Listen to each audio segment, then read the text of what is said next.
Ahí está.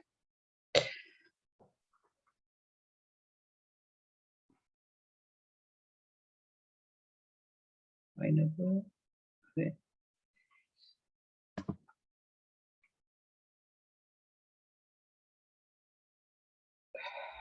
La cruz ahí.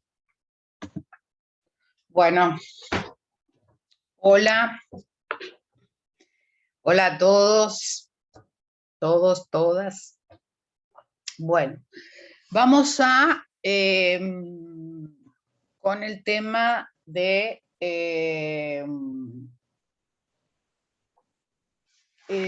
el tema de la responsabilidad. Me queda una duda, porque no encuentro donde había notado el... ¿Cuándo es el parcial, el segundo parcial? ¿Lo tienen? El 23, doctora. El 23 de noviembre. Y ya que estoy, el recuperatorio.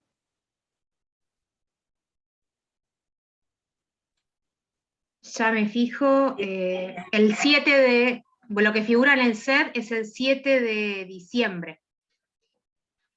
Sí, lo que figura en el centro, sí. Sí, 23 de noviembre el primer parcial, 7 de diciembre el recuperatorio. Ok, gracias. No, de nada. Bueno,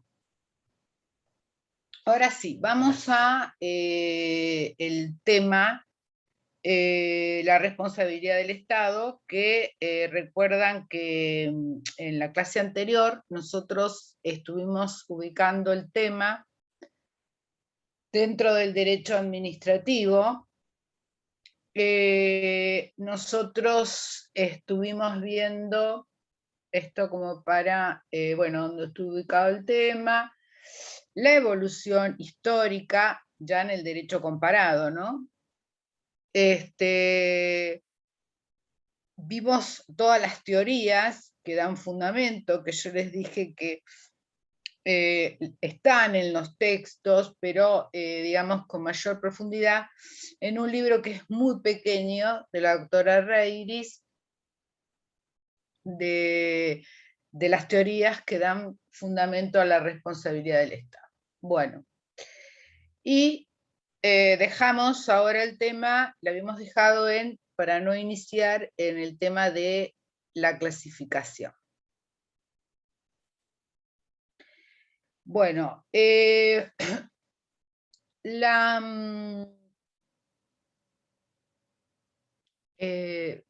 tema de la clasificación. Bueno, la responsabilidad patrimonial del Estado se clasifica en responsabilidad, en una responsabilidad civil, una responsabilidad de Estado y en una responsabilidad administrativa.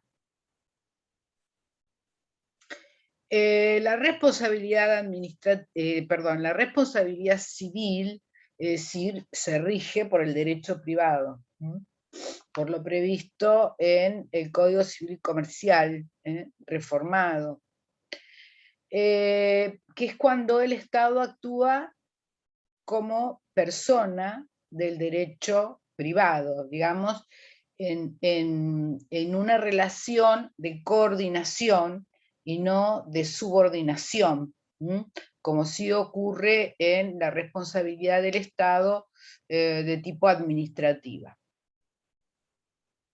La administrativa, en realidad la que nosotros nos interesa y la que vamos a desarrollar en este tema, es la responsabilidad del Estado administrativa. Esa es la que a nosotros nos interesa. La administrativa extracontractual, porque la responsabilidad administrativa se clasifica en contractual y extracontractual. La contractual es la que nosotros vimos cuando se dio la parte de la responsabilidad, cuando se dio contratos administrativos, y ahí vimos la responsabilidad contractual del Estado, o sea, nos remitimos a lo visto en los contratos administrativos. se clasifica en contractual y extracontractual. Bueno, la que a nosotros nos interesa, ya les dije, que es la responsabilidad administrativa, pero de las dos, la contractual y la extracontractual, es la extracontractual, la que nos interesa en este capítulo, porque la responsabilidad contractual ya lo vimos en la parte de contratos, ¿sí? Bueno, a su vez, la responsabilidad administrativa extracontractual se clasifica en, digamos, aquella que proviene de un actuar legítimo del Estado y la que proviene de un actuar ilícito del Estado. Cualquiera de esas dos, a su vez, se clasifican según que provengan de actos o hechos producidos por el Poder Legislativo, por el Poder Ejecutivo y por el Poder Legislativo en ambos casos. Dejamos, digamos, no por no corresponder, sino por una cuestión metodológica, la referencia a la responsabilidad del Estado cuando proviene de un actuar, de un acto, un hecho del Poder Judicial. Que eso lo vamos a ver en forma separada a esta clasificación. Bueno, nosotros vimos la evolución de la responsabilidad del Estado en el derecho, de la responsabilidad del Estado, perdone.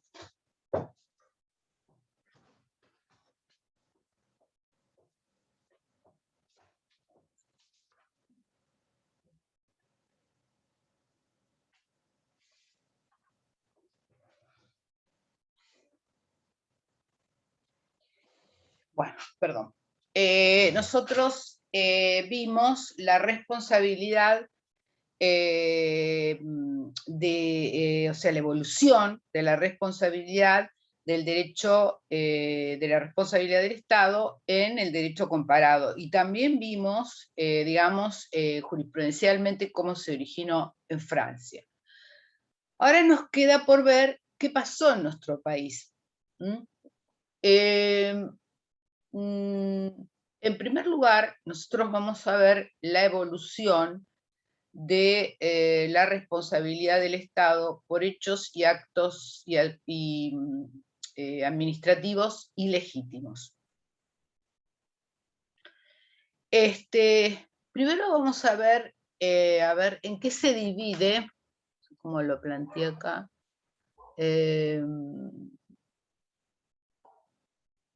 ¿dónde está, antes de seguir avanzando, dónde está la diferencia entre la responsabilidad por actuar ilícito o por el actuar lícito? Fundamentalmente la diferencia está dada en la extensión de la indemnización. Es decir, en la responsabilidad del Estado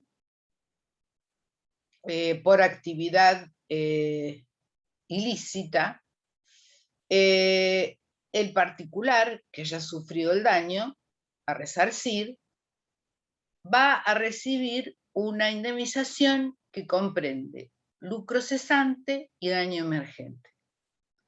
En cambio, en la responsabilidad por actividad originada en un actuar lícito del Estado, la indemnización va a estar dada solamente por el daño emergente, no así el lucro cesante. Esta es la principal diferencia entre la responsabilidad del Estado por actuación legítima, o sea, de derecho administrativo por la administrativa, por actuación legítima o por actuación ilegítima. O sea que están dada la extensión de la indemnización. Bueno, vamos a ver la evolución jurisprudencial de la responsabilidad del Estado por hechos y actos administrativos ilegítimos. El primer fallo, o sea, el primer fallo de la Corte, es decir, la Corte cuando va a admitir la responsabilidad del Estado por su actuar, la responsabilidad administrativa del Estado por un actuar ilícito, recién lo hace en el año 1933 con el fallo Tomás de Boto y compañía contra Gobierno Nacional, daños y perjuicios. ¿Qué ocurría hasta ese momento en la jurisprudencia de la Corte? Hasta ese momento, lo que estaba admitido en materia de responsabilidad del Estado era la responsabilidad civil del Estado, sea la que se rige por el derecho privado, la que se aplica cuando el Estado actúa como una persona del derecho privado. A ver, yo les hago una pregunta. ¿Cuándo les parece a ustedes, a ver, un ejemplo de que les, porque cuando nosotros a veces repetimos esto no llegamos a verlo si no lo vemos con un ejemplo? ¿Cuáles les parece que podría ser un ejemplo de cuando el Estado actúa como persona del derecho privado y se rige por el derecho civil? Piensen.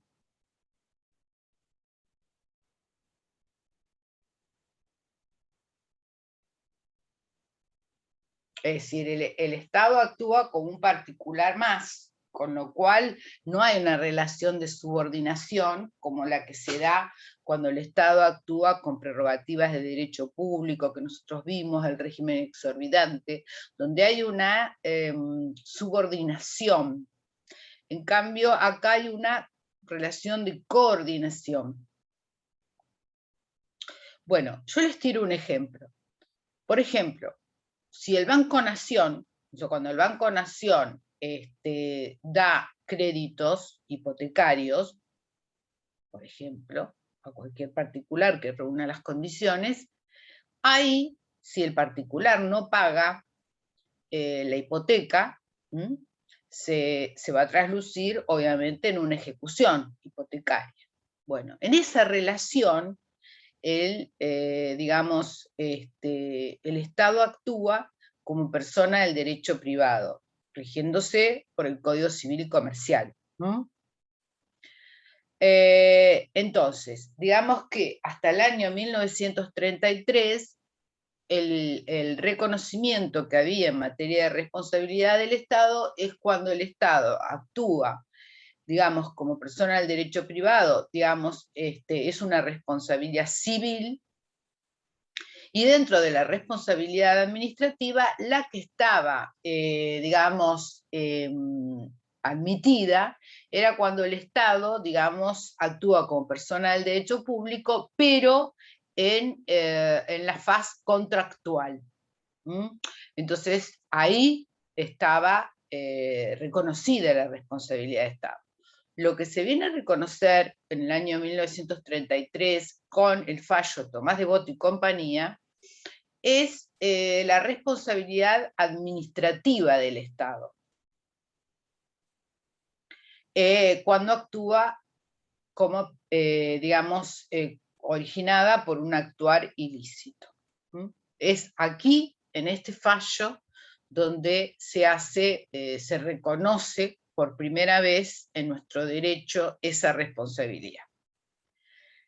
¿Qué pasó en los hechos? O sea, ¿cómo se dio Tomás de Boto? Tomás de Boto se da, digamos, unos empleados en ese momento del telégrafo,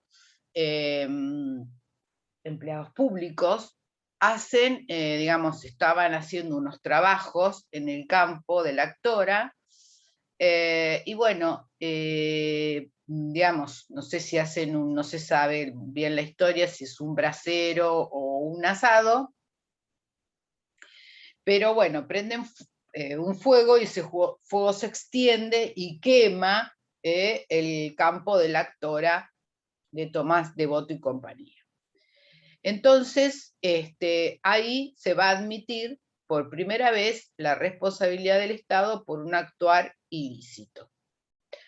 Si bien este fallo fue ampliamente reconocido por la doctrina, por los administrativistas que venían ya requiriendo y bregando y escribiendo sobre la responsabilidad del Estado por un actuar ilícito, tuvo críticas. Una de las críticas fue de Bielsa, que en realidad Bielsa tenía la postura única, casi en nuestro país, de que para poder responsabilizarse al Estado se requería de una ley previa. Con lo cual él no estaba de acuerdo con este fallo.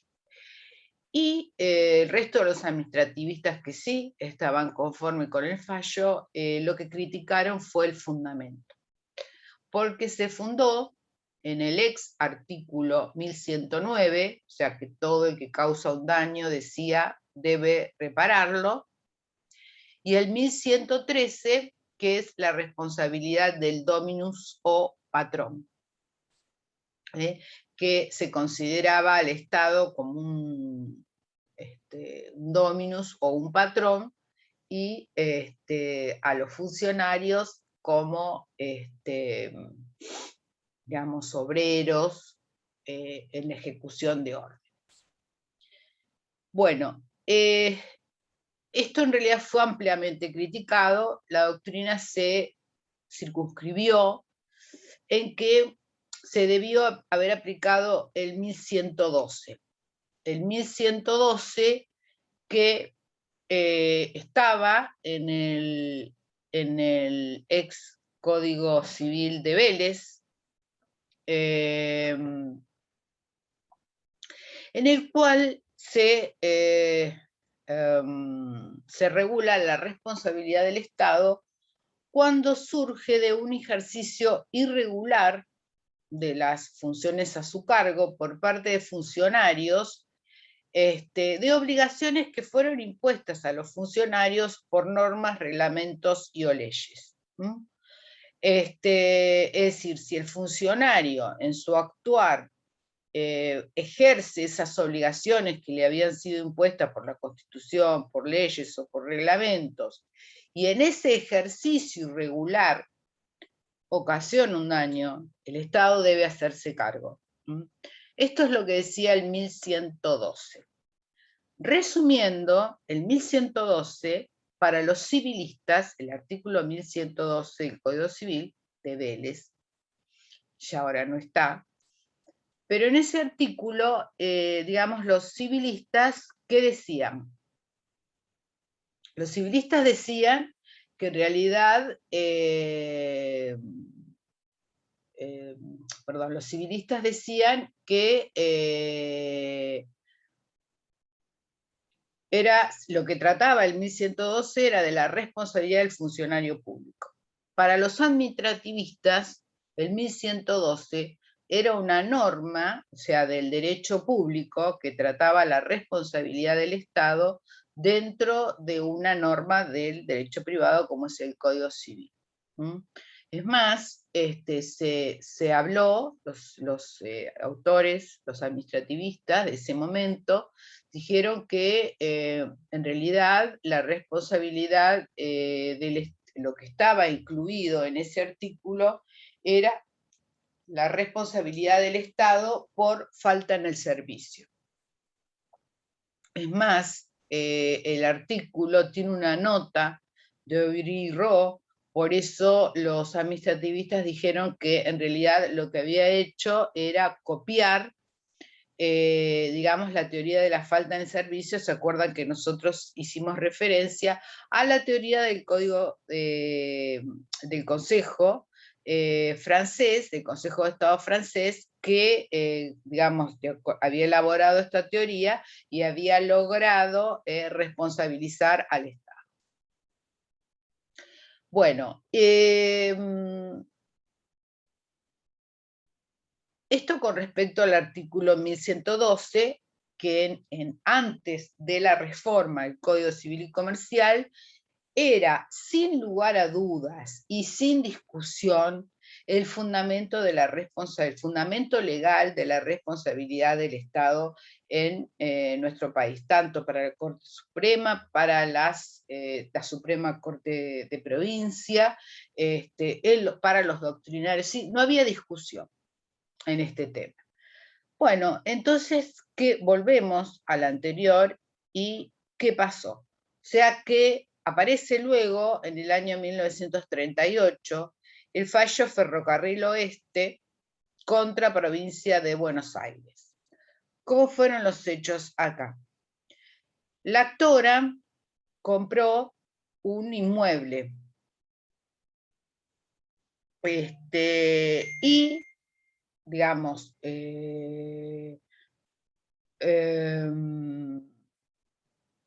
digamos, la actora había comprado había comprado ese inmueble y había comprado, perdón, un inmueble y se hace la escritura traslativa de dominio. Ustedes saben que cuando se vende un inmueble hay que el escribano tiene que pedir los certificados correspondientes de inhibición, de dominio. Bueno, esa es una actividad que es monopólica de la provincia de Buenos Aires y en Nación de la Nación. Es una actividad monopólica del Estado, en la cual, digamos, los particulares están obligados a pedir estos certificados. En forma previa a hacer la escritura traslativa de dominio. Bien, ¿qué pasó? Se hicieron, obviamente, se pidieron por parte del escribano los correspondientes certificados y se transfirió. Muy bien. Después aparece un acreedor hipotecario, que en realidad existía con anterioridad. Lo que pasa es que hubo un error en la expedición de los certificados por parte de la provincia de Buenos Aires.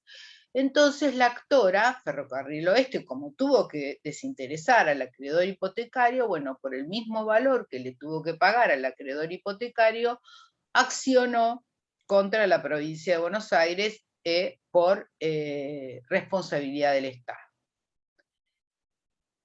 Fíjense que en este caso varía el fundamento legal. Ya no aplica el 1109, sino que aplica el 1112 y nunca más varió este argumento legal.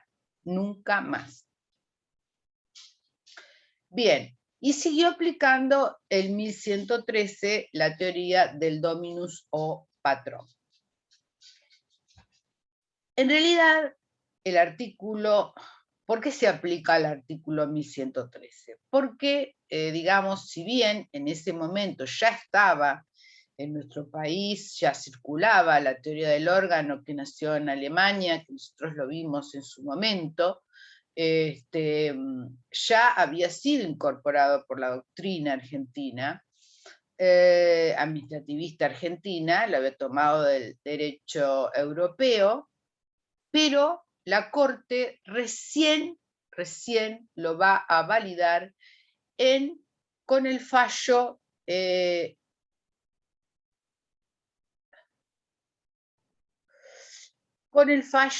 Badel Jorge contra Provincia de Buenos Aires del año 1984. O sea que hasta ese momento la Corte a veces aplicó el 1113, a veces aplicaba la teoría del órgano, y venía con respecto a este argumento a partir de que el año 1984 en Badel, que después vamos a ver los hechos y lo vamos a analizar, contra Provincia de Buenos Aires se va a aplicar la teoría del órgano, que eso implicaba digamos, la Corte en su fallo dijo que estableció que la responsabilidad de Estado es una responsabilidad directa y aplicó la teoría del órgano, con lo cual, y nunca más la varió. Bueno, esto con respecto a los argumentos de estos dos fallos, los primeros. Bien. Vamos a ver ahora los presupuestos, ya vimos que hay dos tipos de responsabilidad. La que proviene por un actuar ilícito del Estado, perdón, vamos a ver,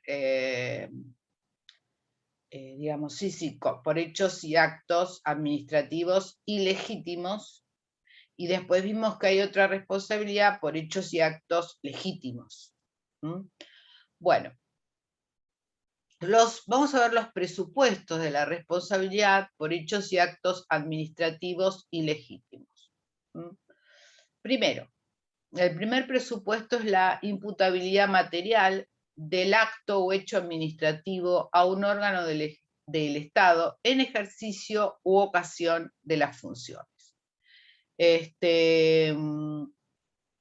Esto es con respecto al primer aspecto, que es la atribución del hecho o el acto al Estado. Si nosotros hay que probar en una acción de responsabilidad que el acto o el hecho proviene de un órgano del Estado que lo produjo en ejercicio o con ocasión de las funciones. Porque no solamente estamos hablando de la competencia, como vimos cuando vimos competencia, de la competencia expresa, sino también de la implícita.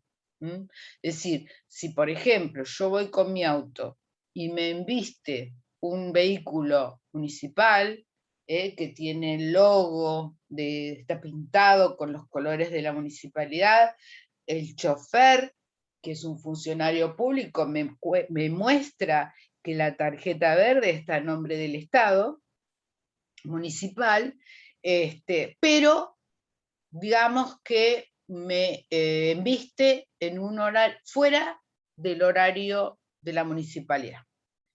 En realidad, en ese caso, lo hizo en ocasión de las funciones y es responsable, porque yo no tengo por qué saber cuál es el horario municipal, tampoco tengo por qué saber, porque puede no ser el horario municipal, pero esa persona, por ejemplo, trabajar en salud, que tiene, digamos, por supuesto, un horario extendido.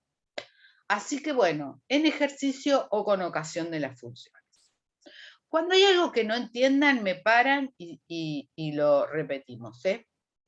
Bueno, y después vamos al segundo requisito, que es la falta de servicio, que es lo que decíamos hoy, sino el artículo 1112, que es por cumplir de una manera irregular los deberes y obligaciones impuestos por la Constitución, la ley o el reglamento, o por el funcionamiento defectuoso del servicio.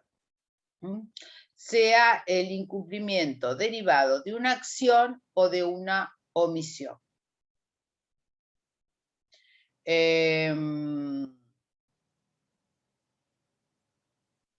Acá es que se aplica el 1112, o sea, cuando hay un actuar ilegítimo del Estado. Después, el tercer presupuesto es la existencia de un daño cierto en los derechos del administrado. Es decir, el daño debe ser cierto y cuantificable en dinero, para poder ser resarcido. Y en cuarto presupuesto es la relación de causalidad entre el hecho o el acto de la administración pública y el daño causado.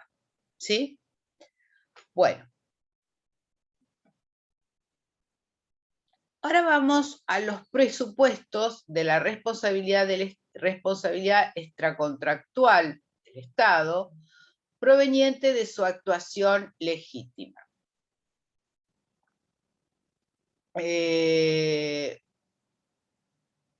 Vamos a ver los presupuestos. Bueno, el primer presupuesto es común al anterior, que es la imputabilidad material del acto, hecho, acto administrativo, reglamento, ley, a un órgano del Estado. O sea, la atribución del hecho o el acto a un órgano del Estado. Aclaro, para cualquiera de los dos presupuestos de la responsabilidad, no importa en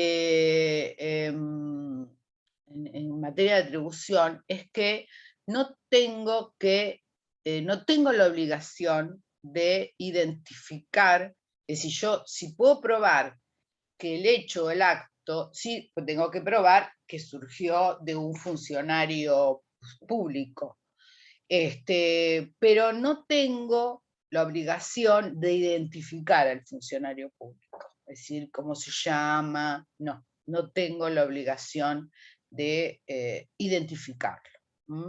El caso, la gran cantidad de casos que hay en la provincia de Buenos Aires acerca de muertes por balas perdidas, en las cuales, digamos, esas balas o sea, digamos, se tiran en función de que, bueno, puede haber una persecución de un policía o tal vez la disuasión de alguna protesta, bueno, que habrá, digamos, yo no necesito, digamos, identificar, si tengo que identificar que esa bala salió de un revólver que tenía la policía, en qué ocasión se produjo, pero no necesito identificar con nombre y apellido al funcionario, ¿sí? Bueno. El segundo presupuesto es otra vez el daño, igual que en el anterior caso, que tiene que ser cierto y cuantificable en dinero. Tercer caso es la conexión, la relación de causalidad entre el acto y el hecho y el daño. Esos tres casos son iguales. Lo que no está aquí, fíjense, que sí está en la responsabilidad por actuar ilícito del Estado, es la responsabilidad por falta en el servicio. O sea, lo que regulaba el ex artículo 1112, que hoy también se llama, digamos, que no esté regulado por el 1112, se le llama falta en el servicio. O sea, falta en el servicio entendido como nosotros entendemos la falta en el servicio como el ejercicio, lo repito, el ejercicio irregular de las funciones a cargo del Estado por una ley, la Constitución o un reglamento. Bueno, eso no está acá, obviamente, porque es una responsabilidad por el actuar lícito del Estado. Lo que se le agregó como presupuesto de la responsabilidad a estos tres casos, que agregó la Corte en fallos posteriores, es la necesaria verificación primero de un perjuicio especial. ¿Se acuerdan que nosotros vimos la doctrina alemana de Otto Meyer, que hablaba del perjuicio especial? O sea, solamente se va a indemnizar el perjuicio especial que puede sufrir una persona, o sea, está individualizado en una persona o en un grupo determinado de personas. Después, la ausencia de un deber jurídico de soportar el daño, es decir, en la actividad ilícita, o sea, otra de las diferencias que tiene que ver con la extensión de la indemnización, es que en una actividad, digamos, ilícita, yo no tengo la obligación de soportar el daño. Y después la legitimidad es otra cuestión que fue agregado con posterioridad a la jurisprudencia de la Corte, la legitimidad del acto administrativo. Esos serían los presupuestos de la responsabilidad del Estado proveniente de una actuación legítima. Bueno. Vamos a ver los supuestos, es decir,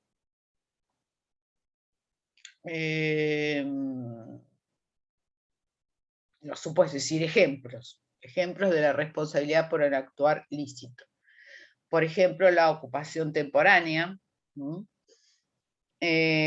Ustedes habrán visto que en la ocupación temporánea puede ser, digamos, temporal, digamos, de urgencia, o que haya una ley previa que autorice esta indemnización, pero se indemniza. La expropiación, en el caso de que ustedes saben que la expropiación, esto lo estaban viendo, no sé si ya lo vieron, pero en todo lo que es restricciones administrativas a la propiedad privada, es decir, la expropiación, que no es más que una venta forzosa. Digamos, yo como particular, si tengo un inmueble que el Estado decide expropiar y hay una ley de declaración de utilidad pública, si se dan los requisitos de la expropiación, yo como particular o propietario no puedo no venderle al Estado, no puedo negarme. Por supuesto que me van a tener que pagar la indemnización, pero es una venta forzada, no es voluntario, no me puedo negar. Después, también otra de las cuestiones, otro de los ejemplos, es la requisición de bienes en tiempo de guerras. Y el caso de, no sé si recuerdan, el artículo 18, último párrafo, que hablaba de la revocación por razones de oportunidad, mérito o conveniencia, que yo les habíamos hablado en ese momento, que son los cambios en las circunstancias políticas, económicas, sociales, que rodean a la emisión de un acto, de un acto administrativo, y que permite que esos, si estos se modificaron, se revoque, pero siempre indemnizar. ¿Sí? Por eso es que Gordillo dice que la revocación por razones de oportunidad, mérito y conveniencia prevista en el artículo 18, último párrafo, en realidad eso es una expropiación encubierta. Pero bueno, no requiere una ley de declaración de utilidad pública. Bueno, en todos estos supuestos, la responsabilidad del Estado es objetiva, es decir, acá, digamos, la responsabilidad del Estado administrativa, cambia el factor de atribución con respecto al derecho privado, que es la culpa o el riesgo de la cosa. Pero en la responsabilidad del Estado no, es objetiva, acá no se va a buscar una culpa,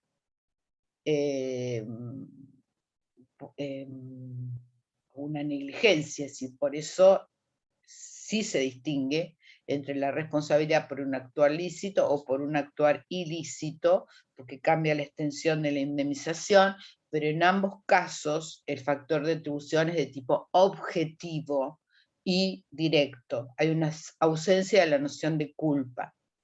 Y después dice sin vinculación con la idea de falta en el servicio. No hay ninguna relación con la falta en el servicio. Lo que acá, digamos, y es un fundamento que nosotros habíamos visto, ¿se acuerdan? El fundamento que surge del artículo 16 de la Constitución Nacional, la igual distribución en las cargas públicas. Es decir, si por ejemplo, a mí me expropian un campo, como ocurrió en la ruta 11, que va a Miramar, eso, la mayoría de las rutas obviamente se construyeron de esta manera, ¿no? Digamos, son la ruta o el camino, digamos, partía los campos en la mitad.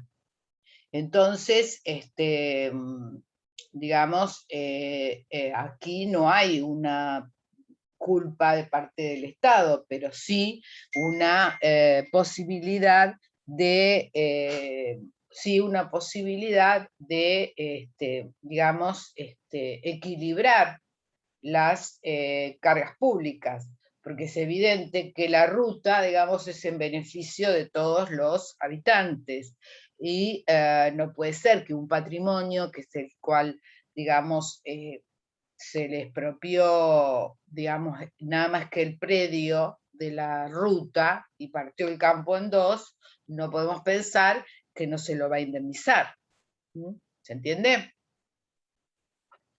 Bueno, otro tipo, yo les dije que la responsabilidad por actos o hechos ilícitos o lícitos puede provenir de parte del Poder Ejecutivo o de parte del Poder Legislativo. Bien, ahora lo que vamos a ver cuando la indemnización proviene de leyes o reglamentos. Supuestos. Son supuestos, es decir, demos ejemplos. Por ejemplo, leyes que consagran el monopolio de una actividad. A ver, supongamos que en el caso de, ustedes esto lo vimos cuando vimos servicio público, que la provisión de la telefonía móvil, el servicio de telefonía móvil, fue declarado servicio público, pero no fue declarado monopólico. Esto que quede claro, no fue declarado monopólico. O sea que todas las empresas que estaban prestando el servicio lo siguen prestando. Nada más que hay un decreto de necesidad de urgencia que luego fue ratificado, en el cual se declara actividades de servicio público. Ahora, ¿qué hubiese pasado si ese decreto hubiese dicho que, digamos, declaraba la actividad de servicio público y declaraba que iba a ser prestado en forma, o sea, que cesaba la actividad todos los privados y que iba a ser prestado en forma monopólica bajo un régimen de concesión? Bueno, acá tenemos un problema, obviamente, porque ¿qué ocurre acá? Obviamente que tenemos un problema porque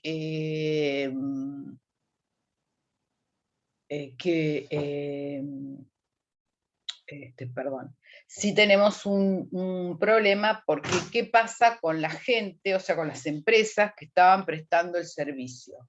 Si hubiese pasado eso, que no ocurrió, que quede claro que no ocurrió, para que no se confundan con el tema del servicio público, pero supongamos que hubiera ocurrido.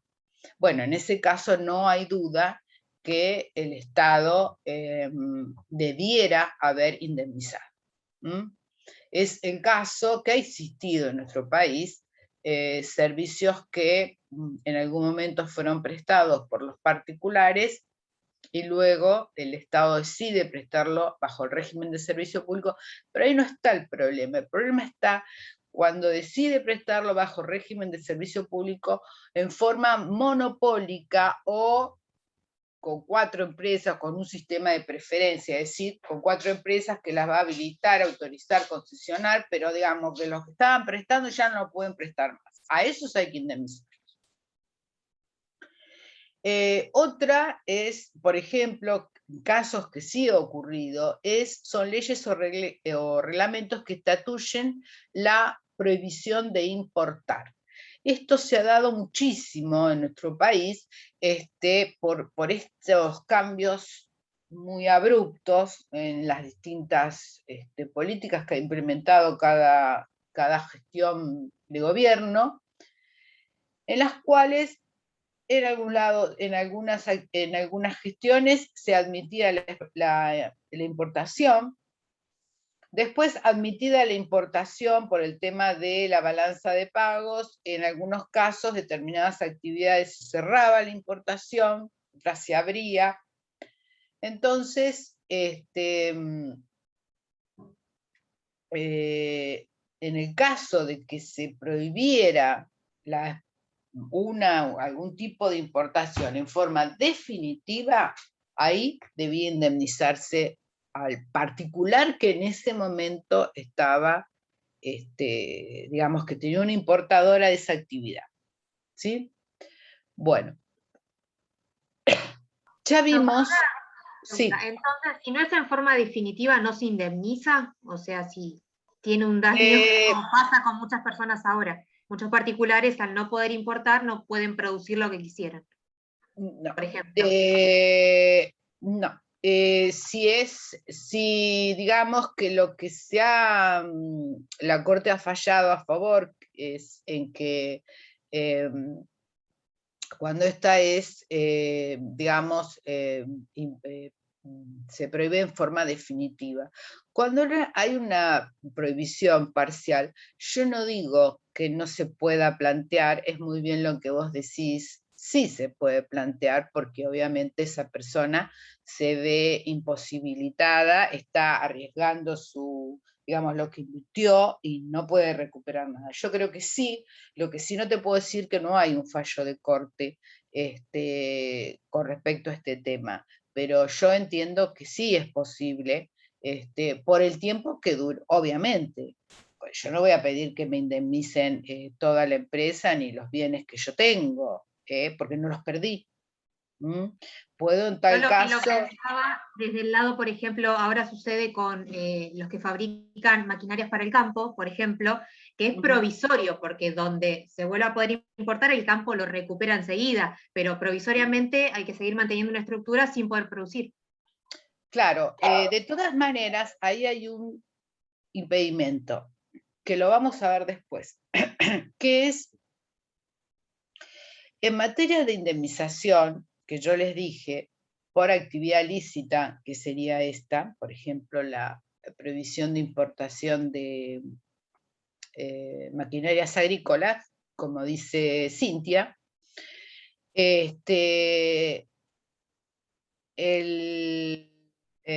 o sea, todo lo que tiene que ver con la indemnización de una actividad lícita, solo se indemniza, como yo les dije, y como ahora les iba a repetir, solamente el daño emergente y no el lucro cesante. Los que importan este tipo digamos, de maquinarias para el campo, en realidad su perjuicio ¿en qué consistiría? Yo lo que leí en esta semana es personas que fabrican insumos para maquinarias para el campo o necesitan los insumos para fabricar esas maquinarias que son importados. Ciertos tipos de chapas o bueno. Claro, pero yo hago una pregunta como abogado. ¿En qué, supongamos que te viniera a ver a vos una empresa que importa insumos, y que obviamente si no tiene los insumos no puede fabricarlos, ¿no? Bien, yo te pregunto a vos, el perjuicio para esa empresa, ¿en qué estaría dado? En que tiene que dejar de producir. Claro. Y entonces, ¿cómo se llama ese rubro en la indemnización? O sea, ¿es un daño emergente o es un lucro cesante? El lucro cesante. Es lo que deja de ganar. Es lo que deja de ganar. Ahí habría un lucro cesante y eso no está permitido. Ahora, otra cosa son los impuestos que tengo que pagar, los sueldos que tengo que pagar, porque eso no es algo que yo gane. Ahí, fíjense que ahí habría ahí lo que hay es un daño emergente, porque en realidad hay un enriquecimiento, hay un empobrecimiento de mi patrimonio, no es una ganancia, simplemente es algo que yo estoy pagando. Se me ocurre, impuestos, personal y todo eso. Evidentemente, ahí sí, yo creo que hay un daño emergente, pero no en lo que se dejó de ganar. Y eso no se indemniza en la actividad lícita, o sea, cuando se produce la responsabilidad por la actividad lícita. Así que, si nosotros volvemos a repasar esto, fíjense que en el PowerPoint dice daños ocasionados por actividad del Estado ilegítima. La indemnización comprende daño emergente y lucro cesante. Daños ocasionados por actividad legítima, la indemnización comprende solo, perdón, ahí me equivoqué, no comprende solo daño emergente, no lucro cesante. Arréglenlo porque me equivoqué. Bueno, y acá vamos, que por eso fue muy interesante tu ejemplo, ¿no? Porque nos lleva a la realidad. Porque esto, si lo hablamos solamente desde el lado teórico, bueno, está bueno porque tenemos que conocerlo, pero está bueno ensamblar la teoría, aunque sea con un caso, ¿no? Y acá viene la jurisprudencia de la Corte en materia de la Nación, por supuesto, en materia de responsabilidad del Estado, son lidis case, son los casos más emblemáticos, que se refirieron a algunos a la actividad lícita, algunos a la actividad ilícita, pero la mayor parte a la actividad lícita. Fíjense que Tomás Devoto, que ya lo vimos, Ferrocarril Oeste, ya lo vimos. Lo que quiero decir, agregarle en este momento es esto. Tomás Devoto y compañía y Ferrocarril Oeste, ustedes prácticamente todos los textos de derecho administrativo lo tienen. Ahora, con respecto a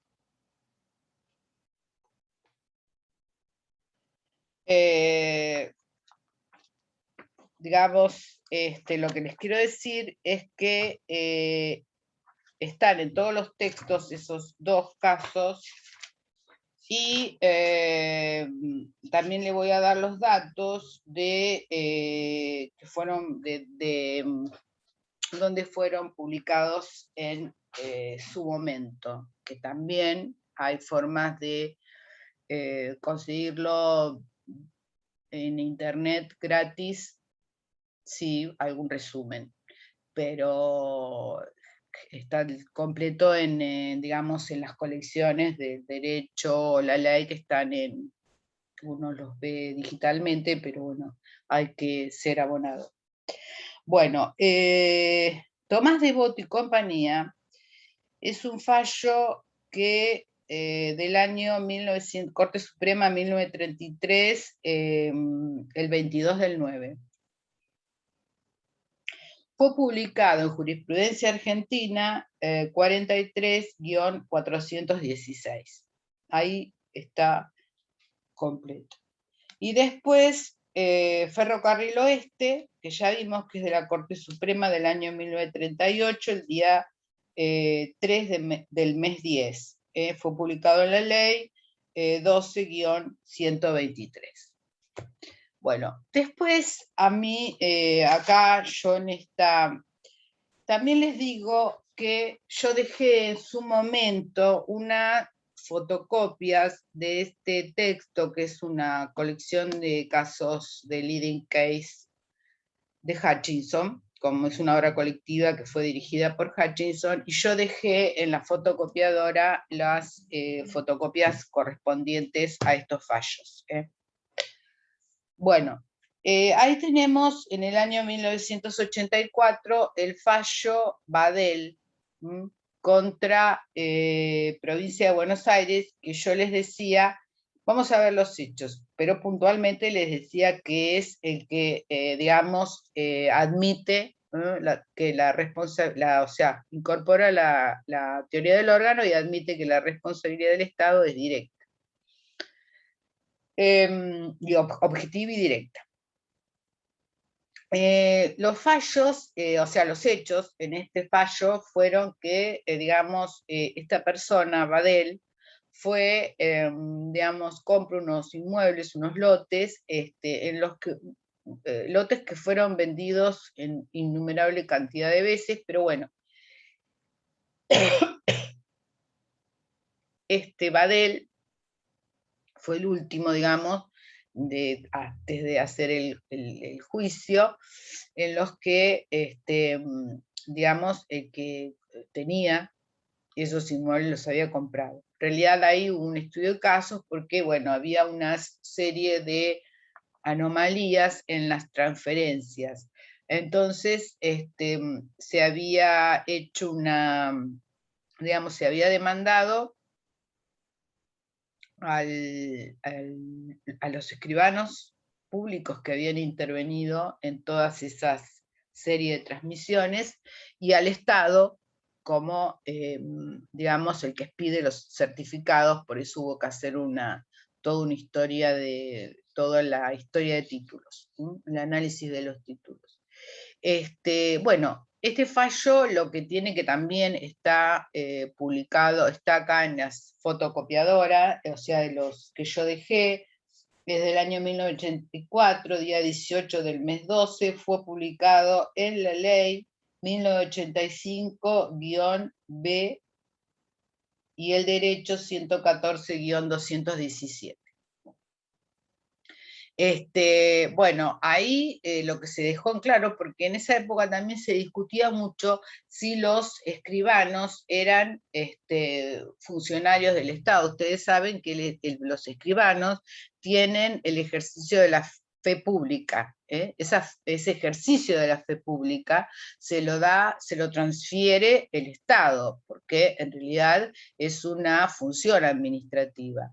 Por esa razón es que también al transferírsele al Estado, del Estado a los particulares, digamos, hay una ley y hay un control importante del ejercicio de esa fe pública, porque, digamos, el Estado lo pudo haber retenido, como ocurre en Estados Unidos, donde no existen los escribanos, por eso se habla del notariado latinoamericano, en Estados Unidos no existe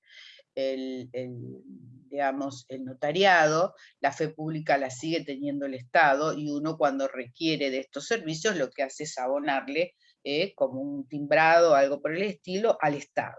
Acá el Estado lo delegó en los escribanos. Tenemos en nuestro país el sistema, que ya lo habrán visto, no sé, en alguna materia, pero el sistema latinoamericano. Entonces, bueno, ¿qué se dijo en ese fallo? Que los escribanos no eran empleados públicos, simplemente ejercían por delegación un ejercicio de una función administrativa, pero no son funcionarios públicos, con lo cual se rechazó la demanda en este aspecto. Sí, Badel ganó la demanda en cuanto a ser la provincia de Buenos Aires que emitía los certificados para la traslación de dominio. Bueno, y acá ya sí, con los fallos que vienen, directamente nos vamos a entrar más en lo que es la indemnización en materia de responsabilidad del Estado por un actuar lícito. Acá vamos en el año 1979, el fallo es Cantón Mario Elvio contra Gobierno Nacional, y acá tenemos el caso de una importadora. Caso específico, Cantón Mario Elvio tenía la actora, en realidad tenía una importadora, pero digamos, él acciona no porque se prohíbe la importación de los productos que hacía, que importaba la actora, pero no acciona por eso, acciona porque él había, digamos, en el interín en que se prohíbe, digamos, la importación de esos artículos, él con anterioridad había celebrado un contrato internacional.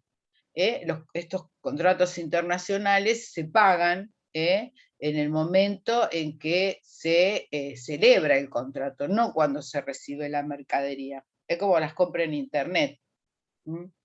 Se pagan en el momento que uno pide el bien o lo que fue lo que compró, no cuando lo recibe. Bueno, es la compraventa internacional, es, obviamente, porque internet es una compraventa internacional, esas son las leyes que rigen.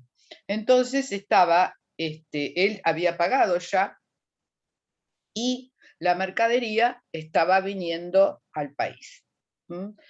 En realidad esa mercadería, obviamente, Cantón no la pudo retirar de la aduana, pero sí el Estado le debió pagar lo que él había pagado por esos bienes, pero no lo que dejó de ganar, porque él obviamente que dejó de ganar, porque eso iba a ser un negocio, ¿no?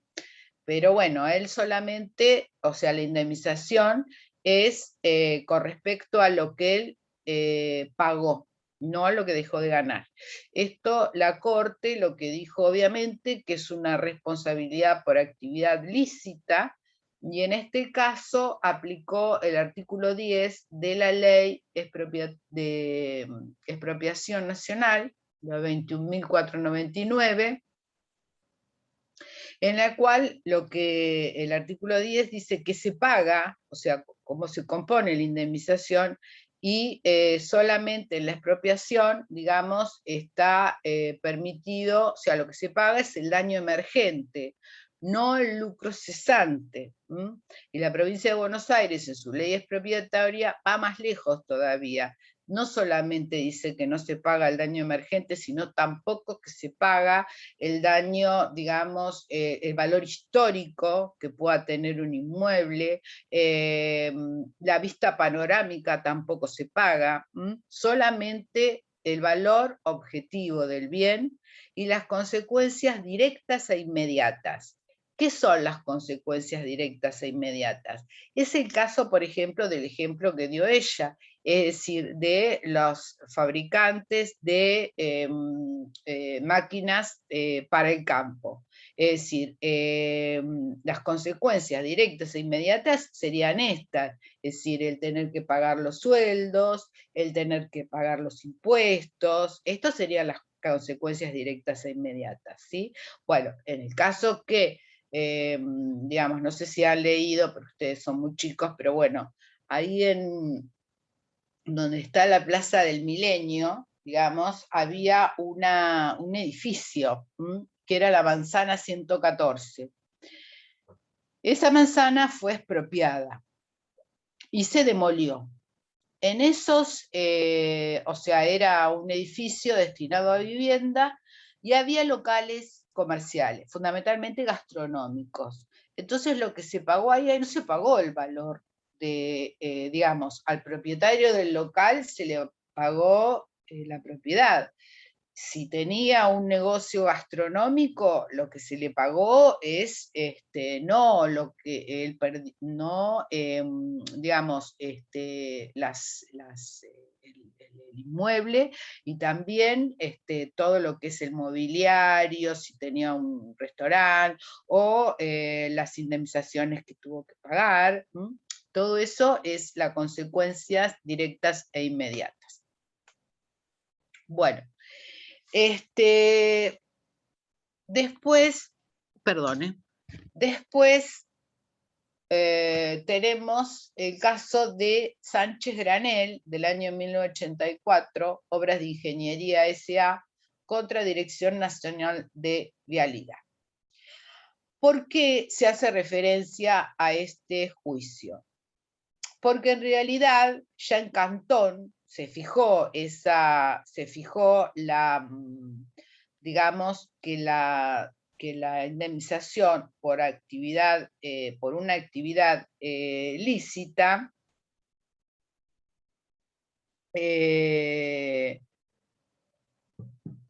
por una actividad lícita, se pagaba solamente el lucro, el daño emergente. Pero en Sánchez Granel, ¿cómo fueron los hechos? Sánchez Granel tenía una empresa, o sea, era una empresa de ingeniería, ¿no? Que había contratado con el Estado Nacional, a través de la Dirección Nacional de Vialidad, hacer una obra. Pero esa obra, o sea, la realización de la obra, estaba supeditada a que obtuvieran un crédito del Banco Mundial. La realidad es que el crédito del Banco Mundial nunca llegó y la obra, por tanto, no se hizo y se rescindió el contrato. En este caso, la Corte varió su criterio histórico, porque ¿qué pasó? Acá se hizo un muy buen negocio Sánchez Granel, porque recibió daño emergente y lucro cesante. O sea, lo que él dejó de ganar por ese contrato, que al final, que en realidad es una actividad lícita del Estado, porque el Estado lo había pactado en función de, digamos, atada a una condición suspensiva, que era la realización la obtención de un crédito. Pero bueno, acá se le pagó el lucro cesante también. Se fundó, ya no lo fundó obviamente en el artículo 10 de la Ley de Expropiación Nacional, sino que lo fundó en el artículo 18, infine, de la 19.549, que hablamos de los cambios de circunstancias, y en la Ley de Obras Públicas de la Nación, que no excluye, la Corte dice específicamente que la Ley de Obras Nacional no excluye la indemnización del lucro cesante, o sea, no la impide, no la prohíbe. Por lo tanto, en ese caso se dio. Bueno, después ya vamos a 1989, que ahí tenemos Motoronce contra Municipalidad de la Ciudad de Buenos Aires. Acá vuelve la Corte a su criterio originario, que era el pago de la indemnización solamente cuando se genera el daño por una actividad lícita, solamente se indemniza el daño emergente. Volvió a su criterio histórico, volvió a aplicar el artículo 10 de la Ley de Expropiación, cómo se producen los hechos en Motoronce. Porque es importante, porque hay muchos casos que se parecen a ¿no?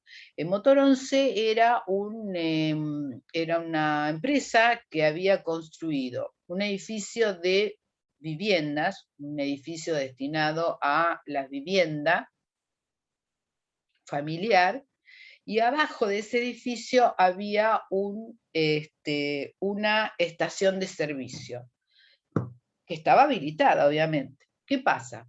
Cambia toda la legislación que tiene que ver con las estaciones de servicio, que inclusive hoy siguen en vigencia, y obviamente tienen que cambiar digamos, resultan ser aplicables. Cambia la legislación en la Municipalidad de la Ciudad de Buenos Aires y le revocan, le clausuran la habilitación de la estación de servicio y le ordenan vaciar los tanques. Y a raíz de esto es que inicia el juicio. En realidad, la Corte lo que dice es que reconoce que es una actividad lícita del Estado, aplica artículo 10 de la Ley 21.499 de la Ley de Expropiación y ordena pagar daño emergente, nada más. Y después volvemos al año 1989, Juncalán Forestal, agropecuaria, contra Provincia de Buenos Aires, en el cual acá, digamos, tenemos es un fallo en el cual también hay muchos casos en la provincia de Buenos Aires, que son cuando se desvían cursos de aguas naturales a través de obras hidráulicas. Es decir, muchas veces en todos los lugares, pero vamos a circunscribirnos a la provincia de Buenos Aires, donde hay una innumerable cantidad de fallos, en los cuales muchas veces para salvar un pueblo se han inundado campos. ya sea por crecidas anormales de un río, de un arroyo. Entonces, para que no se inunde el pueblo, inundaban los campos. Bueno, ¿qué pasaba con esos campos? Bueno, recibían la expropiación correspondiente. Depende de si ya directamente quedaban bajo el agua, en forma definitiva, tendrían que expropiarlo en su valor, ¿no? Bueno, acá, pero siempre aplicando el mismo criterio, daño emergente. Acá en Juncalán Forestal, digamos que el mayor activo de la actora era no tanto, o sea, el valor de la tierra, sino todo lo que había invertido en la mejora de la tierra y en las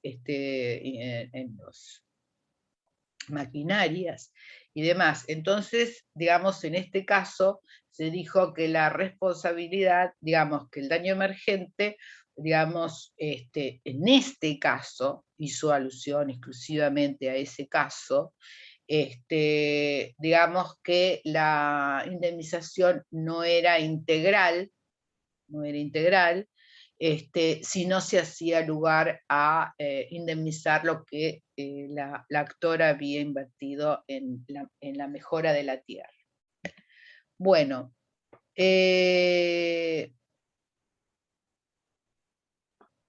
después ya nos vamos a la responsabilidad, y con esto termino, del Estado por la actividad jurisdiccional. Dije que lo tomábamos, digamos, en un caso único, porque en realidad tiene una característica con respecto a, tiene una característica diferenciadora, es decir, todos los habitantes estamos sometidos a este poder jurisdiccional que tiene en materia penal sobre las personas. Y todos tenemos la obligación de someternos a esta potestad. Digamos, solamente se puede dar el caso de una responsabilidad cuando hay un actuar ilícito, que es, por ejemplo, el caso de la condena a un inocente, que la provincia de Buenos Aires tenía una ley, después lo incorporó en el Código Procesal Penal, el caso de la condena a un inocente, que digamos se requiere que esa persona haya sido condenada, y después por un recurso algún tipo de recurso de revisión haya sido declarada inocente. No prescribió, no el caso de prescripción de la acción, sino que haya sido declarada inocente. En ese caso procede la indemnización y lo único que hay que hacer es, como está admitida, digamos, estimar el monto. Y después, en algunos, bueno, en penal sería este caso, algunas provincias han fallado a favor del caso de que las personas hayan estado detenidas sin haber sido condenadas por mucho más tiempo que el delito en sí, digamos, es un tiempo, razonable el tiempo que estuvieron sin ser juzgados, ahí hay una irregularidad, bueno, y en muchos casos en nuestra provincia se ha admitido la responsabilidad del Estado. Más difícil es el tema de los supuestos de derecho civil. Hay muy pocos casos, en los casos, hay un caso que inclusive se originó acá, en Mar del Plata, que es Red Hotelera, en un juzgado laboral hace mucho tiempo, en el cual se había obtenido una medida cautelar, digamos, la actora de Red Hotelera, digamos, la indemnización, quien iniciaba el juicio, era había pedido una medida cautelar, y se había dado esa medida cautelar, creo que tenía que ver con un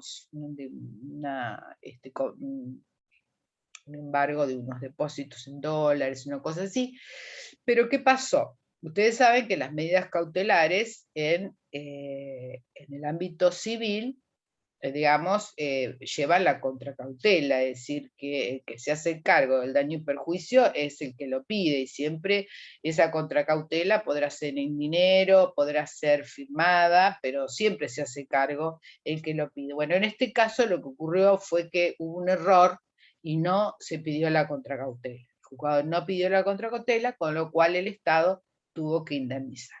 Bueno, eso es en el ámbito penal. Perdón, en el ámbito de la responsabilidad judicial. Bien, me queda acá responsabilidad del Estado por actos normativos o legislativos declarados ilegítimos por sentencia judicial firme. ¿Se acuerdan cuando nosotros vimos que la responsabilidad puede provenir de hechos o actos de la administración pública o por hechos o actos del Poder Legislativo? El caso del Poder Legislativo puede ser por una ley o por un reglamento, y dimos los ejemplos. Pero también es el caso en el cual, digamos, se genera un daño por una ley. Si una ley genera un daño. Pero ahí, ¿qué se requiere? Se requiere la declaración constitucional, la declaración por sentencia firme de la inconstitucionalidad de esa norma. Una vez declarada la inconstitucionalidad de la norma, después se puede iniciar el juicio por daños y perjuicios. Y acá me parece que ya me voy a, bueno, también es el caso de la responsabilidad por omisión. Ustedes saben que la responsabilidad del Estado puede ser por acción u omisión. En todos estos casos nos estamos refiriendo a la acción y no a la omisión. La omisión, digamos, antes de la reforma del Código Civil, o sea, la inactividad del Estado cuando tiene la obligación de hacerlo, digamos, se aplicaba por analogía el artículo 1074, el ex artículo 1074 del Código de Vélez. Digamos, no importa si ahora no está, digamos, este artículo, pero en realidad la doctrina lo que ha hecho es decir que cuando la responsabilidad del Estado por omisión solamente se puede generar cuando el Estado tenía la obligación de actuar en un determinado sentido. O sea, no la omisión, digamos, genérica, sino cuando tenía por ley o un reglamento la obligación de actuar en determinado sentido. Hay muchos fallos, por ejemplo, de medicamentos o de alimentos que han producido algún tipo de daños. En ese caso, es decir, como el Estado tiene la obligación de verificar todos los alimentos que se vendan en un circuito, por supuesto en el circuito blanco, en el circuito negro, y lo mismo que los medicamentos. Entonces, en ese caso, como el Estado tiene la obligación de actuar, tienen que estar autorizados por el Estado. Si esos autorizados generan un daño, bueno, el Estado se va a hacer cargo de la responsabilidad por omisión. Bueno, la clase que viene, lo que vamos a hacer es, si lo quieren ir leyendo, vamos a ver digamos, qué pasó con el proyecto de reforma del Código Civil, qué pasó, digamos, cómo quedó reformado el tema del reformado el tema de la responsabilidad del Estado en el actual Código Civil Comercial, y las leyes que se dictaron en su consecuencia. Eso es lo que vamos a ver la clase que viene. Bueno,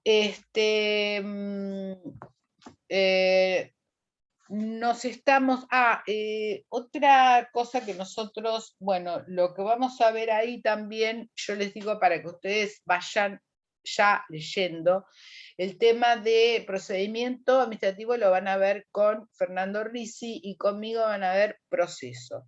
Vamos a ver proceso nacional y proceso en la provincia de Buenos Aires, o sea, pero ya en forma inversa como vimos procedimiento. Es decir, vamos a ver la ley, el Código Contencioso Administrativo, forma más detallada, y el derecho procesal en nación.